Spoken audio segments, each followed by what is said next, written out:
¿Qué tal, chicos? Buenos días. Inicio de semana, qué gusto poder saludarles.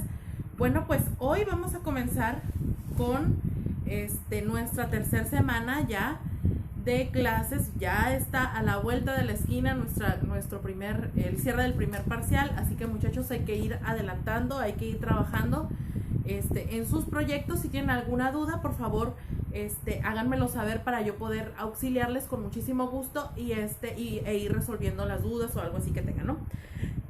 Bueno, pues hemos estado hablando sobre la documentación administrativa y hemos visto varios elementos de ella. Hoy vamos a ver cómo se estructura una carta formal. Ahora, ¿por qué es importante aprender a estructurar una carta formal? Porque no es lo mismo escribir una carta para tus amigos, perdón, que para tus jefes o para una empresa, etcétera, etcétera. No es igual, no lleva el mismo, no son los mismos elementos, son elementos diferentes.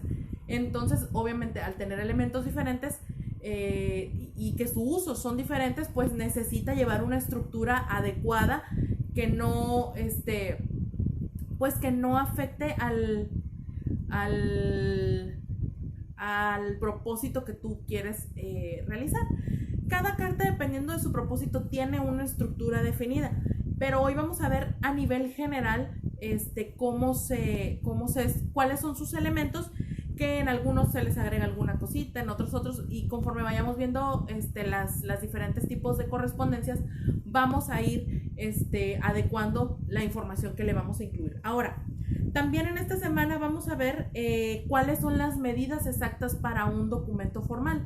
Y entonces, bueno, pues ya ustedes tendrán oportunidad de practicarlo para así tener esa información y que cada vez más sus documentos vayan saliendo mucho más estructurados, que no se vea como que no tienen idea de lo que están haciendo, sino que se vaya viendo formal.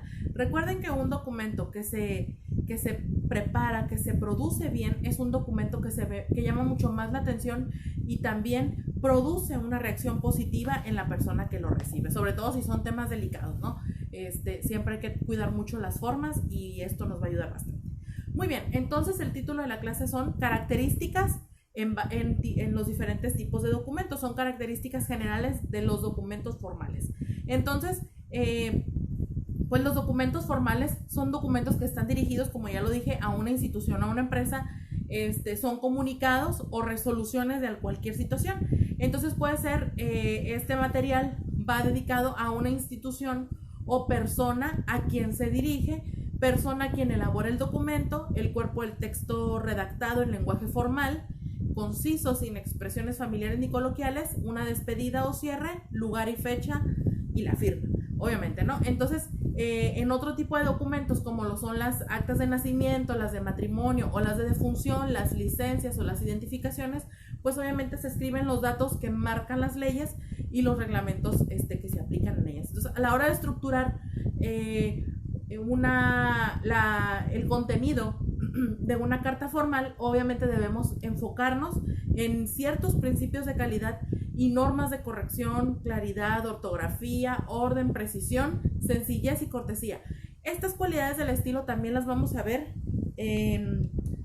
esta semana. Esta semana no las vamos a ver, la próxima semana es cuando vamos a ver cualidades del estilo, pero y también vamos a ver vicios de dicción y todos estos elementos. Vuelvo a repetirlo, ¿cuál es el objetivo? Mejorar nuestra redacción, sin duda alguna, y obviamente pues con eso vamos a tener varias puertas abiertas en diferentes rubros.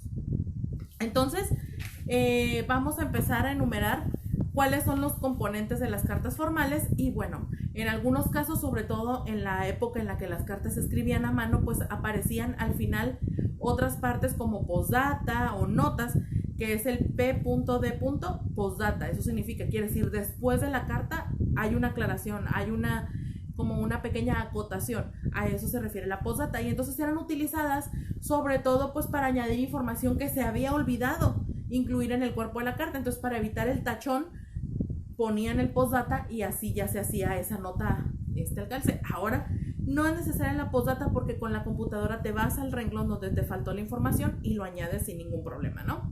Obviamente pues nada más tendrías que verificar el que el sentido de la carta vaya de acuerdo a la anotación que has hecho.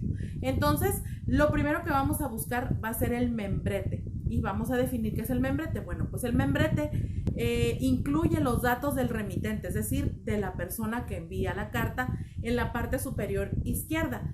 En muchas cartas de tipo comercial y empresarial suelen incluir esos datos en el centro del documento, es decir, en una carta formal el membrete iría aquí o margen superior izquierdo acá. De mi lado sería en esta parte de arriba. Es como, ahí incluiríamos a lo mejor algún logotipo o la información de cómo se llama la empresa, el número de teléfono, correo electrónico, etcétera, etcétera. Entonces, como remitente, nos referimos a los datos de la persona o la empresa que escribe la carta, y la función del membrete es dar respuesta a la primera pregunta que siempre se hace el que recibe una carta, que es ¿quién escribe? Esa es la respuesta que responde el membrete, ¿quién escribe?